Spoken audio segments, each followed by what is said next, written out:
નમસ્કાર દોસ્તો, હું છું પ્રભાત અને આવી ગયો છું એક નવો વિડીયો લઈને તમારા માટે. તો મિત્રો, આજના વિડીયોમાં તમને જણાવીશ પ્રધાનમંત્રી આવાસ યોજના 2.0ના ફોર્મ ભરાવાના શરૂ થઈ ગયા છે.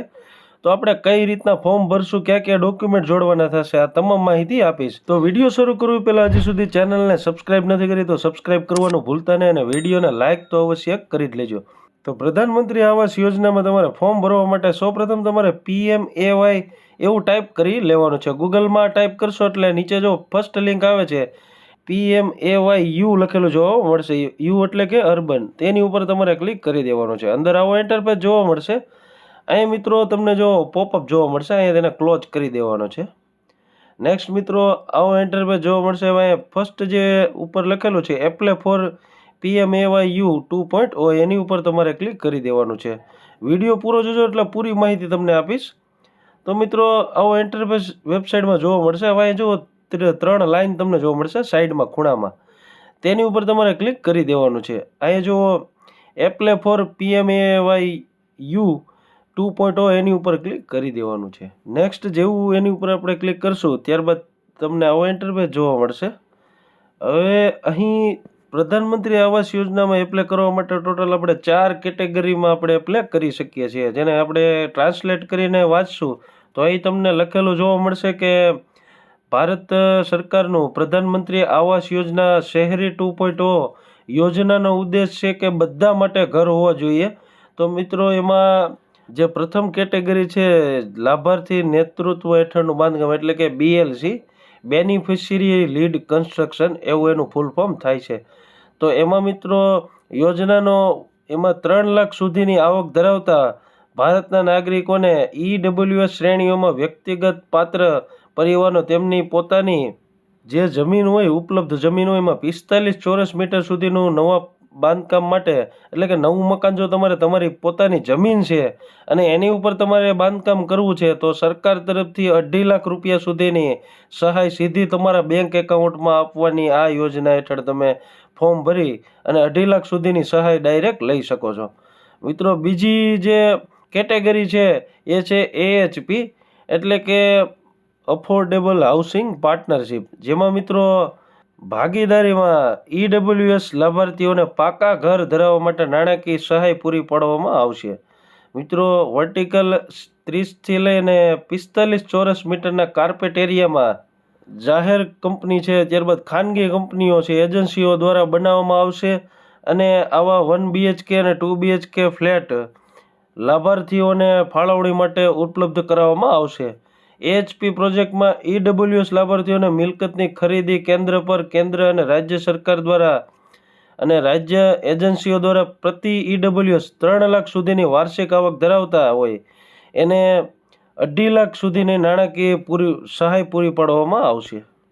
ત્રીજી કેટેગરીની વાત કરીએ તો અફોર્ડેબલ હાઉસિંગ રેન્ટલ હાઉસિંગ એટલે કે મિત્રો આ એક શહેરી રહેવાસીઓ માટે, જે લોકો ભાડાના મકાનમાં રહે છે તેના માટે આ બેસ્ટ યોજના છે મિત્રો, જેને સસ્તું અને આરોગ્યપ્રદ રહેવાની જગ્યા સુનિશ્ચિત કરશે આ યોજના જે લોકો ઘરનું ઘર લેવા માંગતા નથી પરંતુ ટૂંકા ગાળાના ધોરણે જેને આવાસની જરૂર છે અથવા જેમની પાસે ઘર બનાવવાની અથવા ખરીદવાની ક્ષમતા જ નથી, નાણાકીય ક્ષમતા નથી જેને ઘર ખરીદવાની, એના માટે આ યોજના બેસ્ટ છે. સરકાર દ્વારા મિત્રો EWS અને LIG લાભાર્થીઓ માટે આ યોજના હેઠળ ભાડાના મકાનોનું નિર્માણ કરવામાં આવશે, જેમાં મિત્રો શહેરમાં રહેનારા બેઘર, નિરાધાર, ઔદ્યોગિક કામદારો છે, કામ કરતી મહિલાઓ છે, બાંધકામ ક્ષેત્રના કામદારો છે, શહેરી ગરીબો છે, જેમાં શેરી વિક્રેતા હોય, રેકડી ચાલક હોય, રિક્ષા ચાલક હોય અથવા અન્ય સેવાઓ પ્રદાન કરતા હોય, ત્યારબાદ બજાર વેપાર સંગઠન, શૈક્ષણિક, આરોગ્ય સંસ્થાઓ, ત્યારબાદ કરાર આધારિત કર્મચારીઓ, આવા તમામ લોકોને આ યોજના હેઠળ ભાડાનું મકાન જે સસ્તું ભાડું છે, હાવ સસ્તું ભાડું રાખવામાં આવશે. આવું મકાન આ તમામ લોકોને આ યોજના હેઠળ ફાળવવામાં આવશે. આનું પણ એપ્લાય આપણે આ યોજના હેઠળ ઓનલાઈન જ કરી શકીએ છીએ. એ આગળ હું તમને જણાવીશ કે યોજનામાં આપણે એપ્લાય કઈ રીતના કરવું. ત્યારબાદ નેક્સ્ટ ચોથી કેટેગરી છે પ્રધાનમંત્રી આવાસ યોજનાની, એનું નામ છે PM વ્યાજ સબસિડી યોજના ISS તરીકે પણ એને ઓળખાય છે. વ્યાજ સબસિડી યોજના છે એ મિત્રો કઈ રીતનું એમાં આપણને યોજનાનો લાભ મળશે? તો તમે કોઈ પ્રાઇવેટ મકાન લીધું હોય અથવા ફ્લેટ લીધો હોય તો 1 સપ્ટેમ્બર 2024ના રોજ અથવા તે પછી તમે એના ઉપર જો લોન લીધી હોય તો સરકાર તરફથી એ લોન ઉપર વ્યાજ સહાય મળશે. આ લાભ EWS, LIG અને MIG શ્રેણીઓમાં લાભાર્થીઓને ઘરની ખરીદી અથવા પુનઃ ખરીદી અથવા બાંધકામ કરવામાં આવેલું હોય કોઈ પણ રીતે આ શ્રેણીઓમાં 3 લાખ, 6 લાખ અને 9 લાખ સુધીની આવક ધરાવતા હોય તેવા પરિવારોને જે લોન લીધી છે એની ઉપર સરકાર તરફથી એટલે કે પ્રધાનમંત્રી આવાસ યોજના હેઠળ સબસિડી મળવા પાત્ર થશે. વ્યક્તિગત લોન અરજદારોએ યોજના હેઠળ EWS, LIG અને MIG લાભાર્થી તરીકે ઓળખવા માટે આવકનો પુરાવો સબમિટ કરવાની જરૂર પડશે. હવે મિત્રો હું તમને જણાવી દઉં કે આમાં આપણે કયા કયા ડોક્યુમેન્ટ જોશે. જો તમારે ઓનલાઈન ફોર્મ ભરવાનું થતું હોય પ્રધાનમંત્રી આવાસ યોજના હેઠળ કોઈ પણ કેટેગરીમાં તો આપણે કયા કયા ડોક્યુમેન્ટની જરૂર પડશે? તો પ્રધાનમંત્રી આવાસ યોજના માટે ઓનલાઈન એપ્લાય કરવા માટે તમારી પાસે આધાર કાર્ડ હોવું જોઈએ. જો સૌપ્રથમ લખેલું છે આધાર કાર્ડની વિગતો, અરજદાર પાસે આધાર કાર્ડ હોવું જોઈએ. એમાં આધાર નંબર, આધાર મુજબનું નામ અને જન્મ તારીખ આટલી વિગતોની જરૂર પડશે. નેક્સ્ટ મિત્રો, પરિવારના સભ્યોની આધાર કાર્ડની વિગતો. તમારે જેટલા રેશન કાર્ડમાં નામ છે એ તમામના આધાર નંબર, આધાર મુજબ નામ અને એ તમામની જન્મ તારીખ તમારે જરૂર પડશે. મિત્રો આની જરૂર એટલા માટે પડે કે જો તમારા પરિવારના કોઈ પણ સભ્યોના નામે ભારતમાં કોઈ પણ જો પ્રોપર્ટી હોય, મકાન હોય તો તમે આ યોજના હેઠળ એપ્લાય કરી શકશો નહીં. એટલે આ યોજના હેઠળ લાભ લેવા માટે તમારા પરિવારના સભ્યોના કોઈ પણના નામે ભારતમાં પ્રોપર્ટી હોવી જોઈએ નહીં, એટલે કે ઘરનું મકાન હોવું જોઈએ નહીં. નેક્સ્ટ મિત્રો, ત્રીજા નંબરનું ડોક્યુમેન્ટ કયું જરૂર પડશે? તો અરજદારના સક્રિય બેંક ખાતાની વિગતો. આ યોજના હેઠળ જે પણ સહાય તમને મળવાની છે એ આધાર DBT મારફત તમારા બેંક એકાઉન્ટમાં મળવાની થશે. એટલે કે બેંક એકાઉન્ટની વિગતોની જરૂર પડશે, જેમાં ખાતા નંબર, બેંકનું નામ અને IFSC કોડ આટલી વસ્તુ તમારે જરૂર પડશે.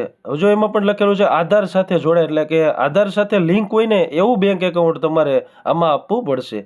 નેક્સ્ટ, ચોથા નંબરનો પુરાવા વિશે વાત કરીએ તો તમારે એક આવકનો પુરાવો આપવો પડશે. એટલે કે આવકનો દાખલો છે કે ઇન્કમ ટેક્સ જો તમે ફાઇલ કરતા હોય તો એની પણ તમે PDF જોડી શકો છો, પણ મેક્સિમમ 100 KB વધુ ન હોય એવો પુરાવો તમારે આપવાનો થશે.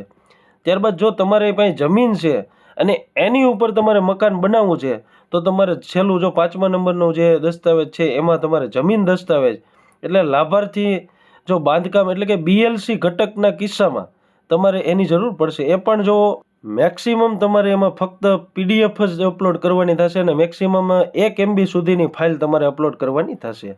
તો આટલા ડોક્યુમેન્ટ પ્રધાનમંત્રી આવાસ યોજનામાં ઓનલાઈન એપ્લાય કરવા માટે તમારી પાસે હોવા જોઈએ. હવે મિત્રો નેક્સ્ટ આપણે ઓનલાઈન કઈ રીતના આ તમામ ફોર્મ ભરશું અને ડોક્યુમેન્ટ અપલોડ કરશું, આ માહિતી મિત્રો મેળવતા પહેલાં ચેનલને સબસ્ક્રાઈબ કરી લો. નેક્સ્ટ વિડીયો ઓનલાઈન એપ્લાય કઈ રીતના કરશું એનો હું બનાવીશ, તો એ વિડીયો તમને પહેલાં મળે એટલે ચેનલને સબસ્ક્રાઈબ કરી લેજો અને આ વિડીયોને લાઇક કરવાનું ભૂલતા નહીં.